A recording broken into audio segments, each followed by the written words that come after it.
Hello সবাই। আমি expect করছি যে আপনারা সেফ অ্যান্ড সাউন্ড আছেন এবং যা কিছু করছেন আপনারা একটু ভেবে চিন্তে করছেন এবং আপনারা ইংলিশ লেসন্স গুলোকে ফলো করছেন। আচ্ছা, আমাদের ডেইলি লাইফে এরকম অনেক কিছু জিনিস থাকে যেগুলো নিয়ে আমরা পড়াশোনা করতে পারি, একটু অনেক বেশি ইন ডেপথ জানতে পারি, কিন্তু আমরা জানি না। ঠিক আছে? যেরকম কি এই মোমেন্টে আমি আমার এই ল্যাপটপটা একটা টেবিলের উপরে রেখেছি, যেটাকে আমরা ইংলিশে বলতে পারি the laptop is on the table. the laptop the laptop is on the table. আচ্ছা, এবারে আমরা একটু টেবিলের হিস্ট্রির ব্যাপারে জানি। ঠিক আছে?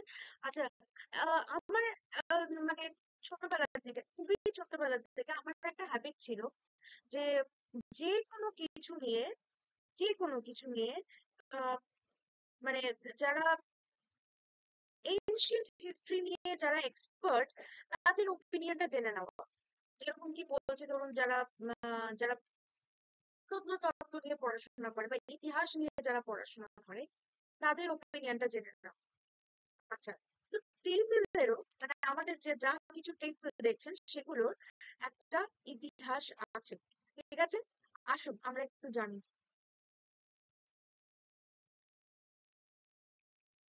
এবং তার সাথে আমরা কিন্তু একটা ইংলিশটাও শিখি। ঠিক আছে, লেটস স্টার্ট। আচ্ছা, the history of table spans thousands of years. spans মানে স্প্যান কথাটার মানে হচ্ছে যে একটা স্ট্রেচ অফ টাইম, একটা টাইম। ধরুন আমি বলছি যে আহ ধরুন আমি বলছি যে একটা কিছু একটা ধরুন আপনি উইটনেস করেছিলেন যেটা ঘটেছিল 2000 সালে। ঠিক আছে, এবং 2000 সালে এটা থেকে এক্সপ্যান্ড করেছে 2025 অব্দি, এতটা অব্দি। এটার মানেটা হচ্ছে যে এটার ডিউরেশনটা অনেকটা বড়। যে কোনো কিছু হিস্টোরিক্যালি বা আমাদের জীবনের ক্ষেত্রে যখন ডিউরেশনটা অনেক বড় মাত্রায় হয়ে যায়, সেটাকে বোঝানোর জন্য আমরা বলি span. SPAN, span. So the history of tables span thousands of years, evolving from simple platforms to sophisticated pieces of furniture and even digital data structures. আচ্ছা, evolving from, evolve কথাটার মানে এটা কিন্তু দেখুন, আপনারা কেউ যদি ইকোলজি নিয়ে পড়াশোনা করেছেন বা জুওলজি নিয়ে পড়াশোনা করেছেন বা আপনারা কেউ ধরুন সাইকোলজিক্যাল বিহেভিয়ার নিয়ে পড়াশোনা করেছেন, আপনারা জানবেন যে ইভলভিং কথাটার মানেটা হচ্ছে যে চেঞ্জ হওয়া, ইভলিউশন হওয়া, চেঞ্জ হওয়া। ঠিক আছে, ক্লিয়ার? ওকে, এবারে ইভলভিং যে কথাটা সেটা আমরা কি কিভাবে ইউজ করতে পারি? যেরকম কি ধরুন আমরা ইউজ করতে পারি আহ এরকম ভাবে যে আমার একটা ভিডিও আছে যেখানে আমি বলেছিলাম যে birds and crocodiles have evolved from the same species. ঠিক তেমনই tables have evolved from simple platforms to sophisticated pieces. sophisticated pieces, sophisticacy মানে হচ্ছে যেটা একটুতে, যেটা মাধুর্য আছে। ঠিক আছে, যেটা সুন্দর কিন্তু প্রচন্ড গর্জিয়াস নয়, একটুখানি সফিস্টিকেসিও আছে সেটা। ঠিক আছে, আচ্ছা, sophisticated pieces of furniture and even digital data structures. আচ্ছা, এই যে কথাটা ডিজিটাল ডেটা স্ট্রাকচার, এইটা কিন্তু একটা অঙ্কের টেবিলকে বোঝানো হয়, একটা স্ট্যাটিস্টিক্যাল টেবিলকে বোঝানো। যেরকম কি আপনি দেখবেন যে অফিসে কখনো আপনি যদি দেখেন যে আপনি এখানে ধরুন লেখা আছে যে যে this is our digital data structure. বা আপনি দেখবেন যে অনেক সময় মিটিং এ আপনার হয়তো যারা মিটিংটা প্রেজেন্ট করছে বা কোনো একটা কলিগ আপনাকে বললো যে see look at this table of data, মানে আপনি দেখবেন এরকম কলমের মতো করে রেখা থাকে, সেগুলোকে বলে হচ্ছে ডিজিটাল ডেটা স্ট্রাকচার। আচ্ছা, এবারে আমরা অ্যাকচুয়ালি টেবিল, মানে যেটার উপর আমার ল্যাপটপটাকে রাখা আছে, সেই টেবিলটার হিস্ট্রিটার ব্যাপারে আমরা জানি। এনশিয়েন্ট টেবিলস, এনশিয়েন্ট মানে হচ্ছে যেটা ওল্ড এরও পুরনো, প্রেজেন্ট, ওল্ড, এনশিয়েন্ট। আচ্ছা, এনশিয়েন্ট কথাটা আমরা কি কিভাবে ইউজ করতে পারি? যেরকম কি ধরুন আমি বলতে পারি যে many books are inspired by other ancient books. আমাদের এখনকার যুগের অনেক বই অনেক পুরোনো দিনের বইয়ের দ্বারা ইন্সপায়ার হয়ে আছে, ঠিক আছে? বা ধরুন আমরা বলতে পারি যে I am studying ancient history, ঠিক আছে? আচ্ছা, এনশিয়েন্ট টেবলস যেটা হচ্ছে 500 এডি, 500 এডি, প্রি 500 এডি, এডি। আচ্ছা, এডি, বিসি, সিই, সিরকা, এগুলো নিয়ে আমরা একটা আলোচনা করব। এডিটাকে একসময় আমরা আফটার ডেথ জানতাম। আফটার ডেথ মানে হচ্ছে যিশু খ্রিস্ট, জিসাস ক্রাইস্টের ডেথের পরে, আফটার ডেথ। কেন কি? কারণ ইংলিশ ক্যালেন্ডারে এই যে হিস্টোরিক্যাল যে ফিগারটা, সেই ফিগারটার ডেথ আর বার্থের এদিকটা আর ওদিকটা একটা খুবই ইম্পর্টেন্ট পয়েন্ট অফ টাইম বলে মানা হয়, এবং সেই অনুযায়ী অনেক কিছু রেকর্ডেড আছে। ওকে, আচ্ছা, এবারে প্রি 500 এডি মানে হচ্ছে, আমরা যদি একদম পিছিয়ে চলে যাই, প্রি 500 এডি হচ্ছে তারও আগে, 500 এডি 500, কি বলবো, মানে যীশু খ্রিস্টের মৃত্যুর 500 বছর আগে, ওই পিরিয়ডটার আরো আগে, ঠিক আছে? কিভাবে ডেভেলপ করেছিল? ইজিপশিয়ানস 2500 বিসি, বিফোর ক্রাইস্ট, যীশু খ্রিস্টের এক্সিস্টেন্স যখন ছিল তার আগে, ঠিক আছে, ইজিপশিয়ানরা তার আগে 2500 বছর আগে এটা বানিয়েছিল। আচ্ছা, দ্য আর্লিয়েস্ট নোন টেবলস, এখনো পর্যন্ত সব থেকে পুরনোতম জানা, মানে পুরনোতম টেবিল যেটা আমরা জানতে পারি, সেটা হচ্ছে সাধারণ স্টোন প্ল্যাটফর্ম। দেখবেন ইভেন আজকের দিনে আপনি যদি কোথাও ঘুরতে যান, হ্যাঁ, কিছু ধরুন আপনি আর্কিওলজিক্যাল বা কিছু প্রত্নতাত্ত্বিক এরিয়ায় আপনি যদি ঘুরতে যান, আপনি খুঁজে পাবেন যে এই যে প্ল্যাটফর্ম গুলো, স্টোনের যে প্ল্যাটফর্ম গুলো, ঠিক আছে, সেইগুলো কিন্তু এখনো পর্যন্ত আছে, ঠিক আছে? এইগুলোতে ইজিপশিয়ানরা জিনিসপত্র রাখতো, বসতো এবং খাবার জন্য ইউজ করতো। আচ্ছা, এবারে আমি যখন কোথাও বলি যে এটার মধ্যে না খাওয়া হয় বা খাওয়া হয়, অনেক সময় আমাদের মাইন্ডে একটা কোয়েশ্চেন জাগে। বা ধরুন ইংলিশে আমরা যখন বলি যে this place, but this area is used for eating, হ্যাঁ, অনেকেই এই কথাটার সাথে সাথে আপনি দেখবেন কেন কি, কারণ আমরা যেহেতু জেনেটিক্যালি আমাদের যারা পূর্বপুরুষ অ্যানসেস্টার্স তাদের সাথে কানেক্টেড, আমাদের মাথায় প্রথমে একটা কোয়েশ্চেন আসে যে এখানে খাওয়া হয় মানে মাটিতে, মাটিতে বসে, মাটিতে এখানে রেখে আগেকার দিনের মানুষে খেত এরকম রাস্তায়? না, অ্যাকচুয়ালি না, ওরা নানা রকম পাতা বা ক্লে, মাটি বা যা কিছু দিয়ে ইউটেন্সিলস বানাতো, কিন্তু ওরা নানা রকম মানে চাতুর মতো থাকতো, সেখানে ওরা বসে খেত। আচ্ছা, গ্রিক আর রোমান, গ্রিক আর রোমানরা কাঠের, ব্রোঞ্জের আর মার্বেলের টেবিল বানিয়েছিল ইন্ট্রিকেট ডিজাইনস দিয়ে। ইন্ট্রিকেট ডিজাইনস কথাটার মানেটা একটু বুঝতে হবে। ইন্ট্রিকেট মানে খুবই সূক্ষ্ম, ঠিক আছে? আপনি দেখবেন যে আপনি হয়তো অনেক সময় একটা চশমা কিনলেন, এবং চশমাটার পাশে এই যে এই সাইডে যে চশমার যে ইয়েগুলো থাকে, কি বলে ওগুলোকে, যেটা দিয়ে আমাদের কানের মধ্যে চশমাটা আটকানো হয়, সাইডে দেখবেন অনেক সময় খুব সূক্ষ্ম কাজ থাকে, হ্যাঁ, ওইটাকে বলা হয় আহ ওটাকে বলা হয় হচ্ছে ইন্ট্রিকেট ডিজাইন। সূক্ষ্মর ইংলিশ হচ্ছে intricate. The Romans popularise the ট্রিক্লিনিয়াম, ঠিক আছে, একটা 3 সাইডের ডাইনিং টেবিল যেখানে লোকজন একসাথে বসে খাবার খেত। আচ্ছা, এইটা গ্রিক আর রোমানরা, রোম দেশের যারা তখনকার দিনের লোকজন, সেটা কত সালে করেছিল? 500 থেকে 500 বিফোর ক্রাইস্ট, মানে যীশু খ্রিস্টের এক্সিস্টেন্সের 500 বছর আগের থেকে 400 বছর এডি আফটার ডেথ, খ্রিস্টের ডেথের কিছুদিন পরে। আচ্ছা, মেডিয়েভাল আর রেনেসান্স টেবিল। আচ্ছা, এইটা এই যে টেবিলটা, এই ধরনের যে টেবিলগুলো, সেগুলো মোস্টলি সব থেকে বেশি মেডিয়েভাল ইউরোপ আর রেনেসান্সে বানানো হয়েছিল। ঠিক আছে, যেটা হচ্ছে যে 500 থেকে 1600 আফটার ডেথ, 500 থেকে 1600 বছর আফটার ডেথ, মানে হচ্ছে যীশু খ্রিস্টের মৃত্যুর পরে, মেডিয়েভাল ইউরোপ। ঠিক আছে। আচ্ছা, সেটা কি? সেটা হচ্ছে 500 থেকে 1400 এডি, যীশু খ্রিস্টের ডেথের ওই টাইমটার পরে medieval Europe large wooden trestle table বানাতো।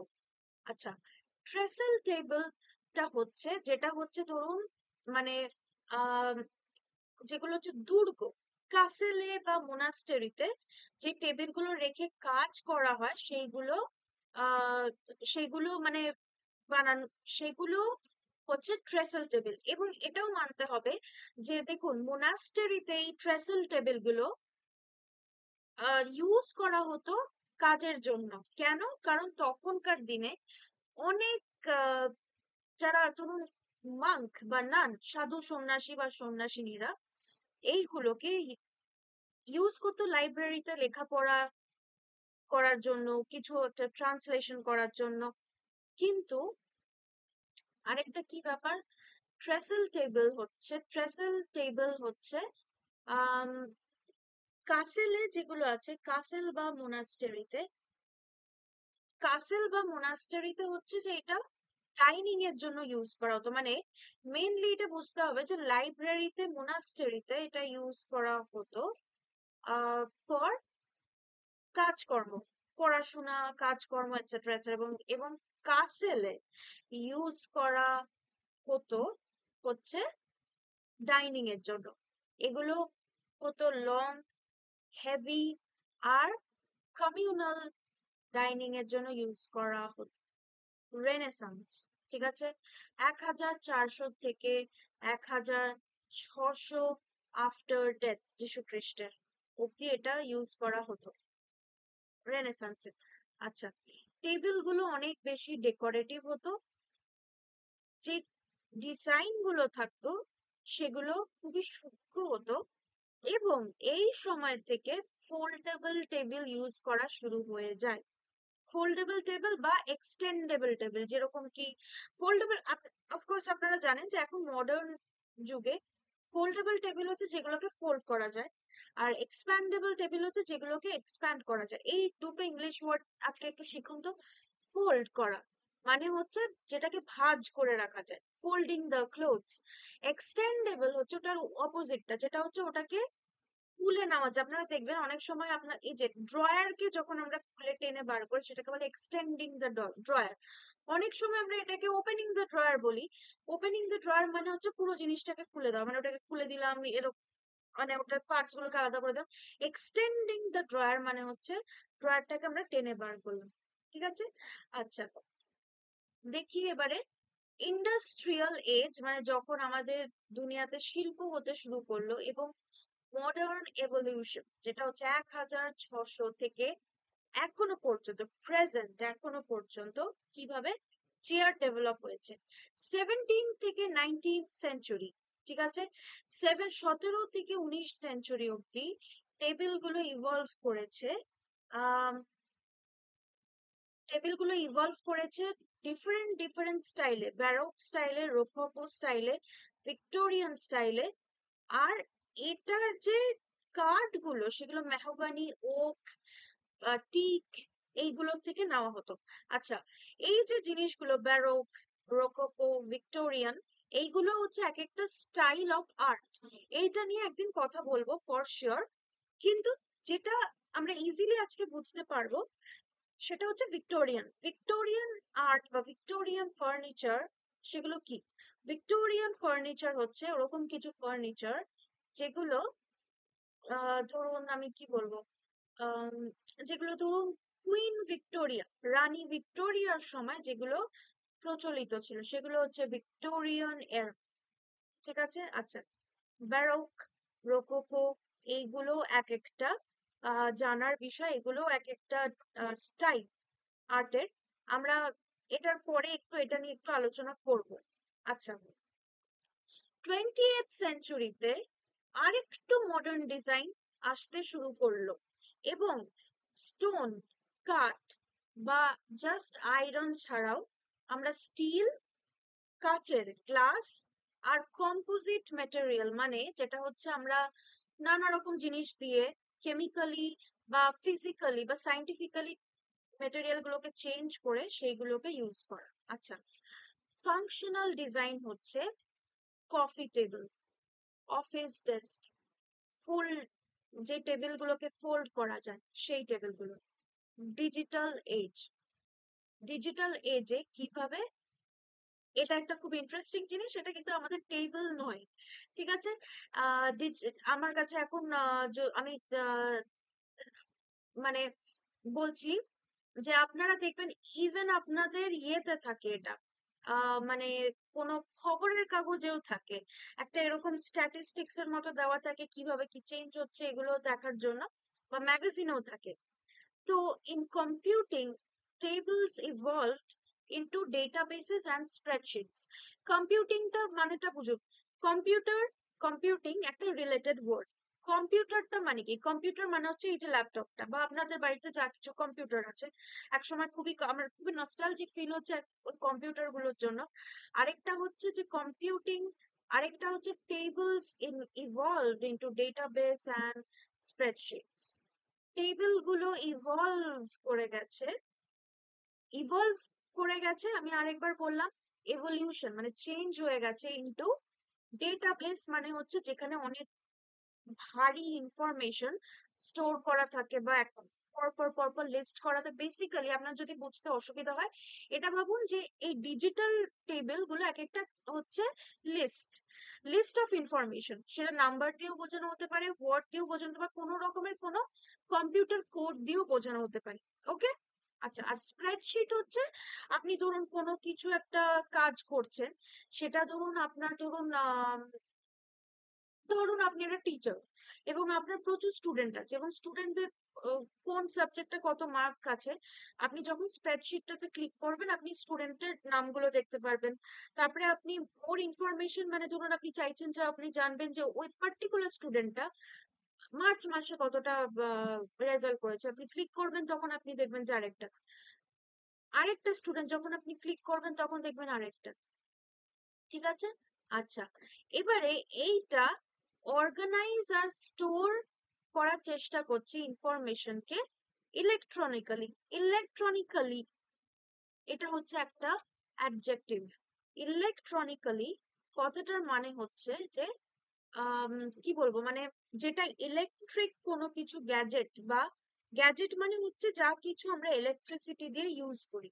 ঠিক আছে, যেরকম কি ধরুন আপনাদের কিচেনে যে মিক্সার গ্রাইন্ডার সেটা একটা গ্যাজেট, আবার আপনার হাতে ধরুন যে মোবাইল ফোনটা সেটা একটা গ্যাজেট, আপনি যদি ইয়ারফোন ইউজ করছেন সেটা একটা গ্যাজেট।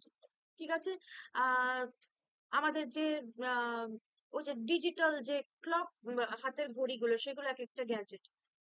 এটার এক্সাম্পল, এই টেবিলগুলোর এক্সাম্পল হচ্ছে এক্সেল শিট বা এসকিউএল টেবিল। ওকে, আমি আশা করছি যে আমি আপনাদেরকে এগুলো প্রপারলি বোঝাতে পেরেছি। আর মানে আমি বলছি যে দেখুন, আমরা যত জানবো তত বেশি কিউরিয়াসিটির ওই কি বলবো, কিউরিয়াসিটির ওই র্যাবিট হোলটাতে আর আরো বেশি ঢুকতে পারবো। আচ্ছা, র্যাবিট হোলটা মানে কি?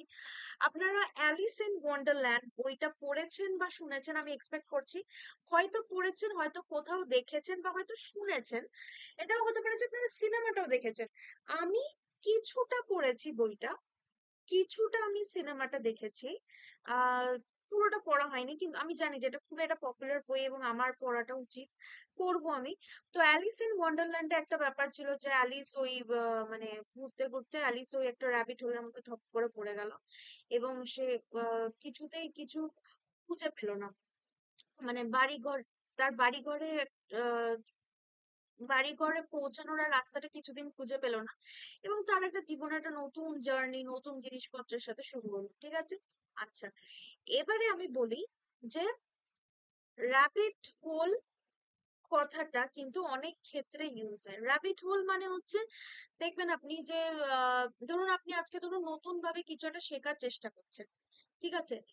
যেরকম কি ধরুন আপনি নতুন ভাবে কম্পিউটার কোডিং এর ব্যাপারে শেখার চেষ্টা করছেন, এবং আপনাকে সেটা ধরুন কেউ জিজ্ঞেস করলো যে কি রে কেমন চলছে, আপনি বলতে গেলেন যে বাবা যত জানি তত বেশি জানার জিনিস থাকে। আপনি এটাকে ইংলিশে কি করে বলতে পারেন যে I fail into the rabbit hole of computer coding. মানে এটা একটা নেভার এন্ডিং জার্নি, মানে একটার পর একটা নতুন কিউরিয়াস জিনিসপত্র, অ্যামেজিং জিনিসপত্র আসতেই থাকে, ইজন্ট ইট? আচ্ছা, স্টে টিউনড ফর মোর।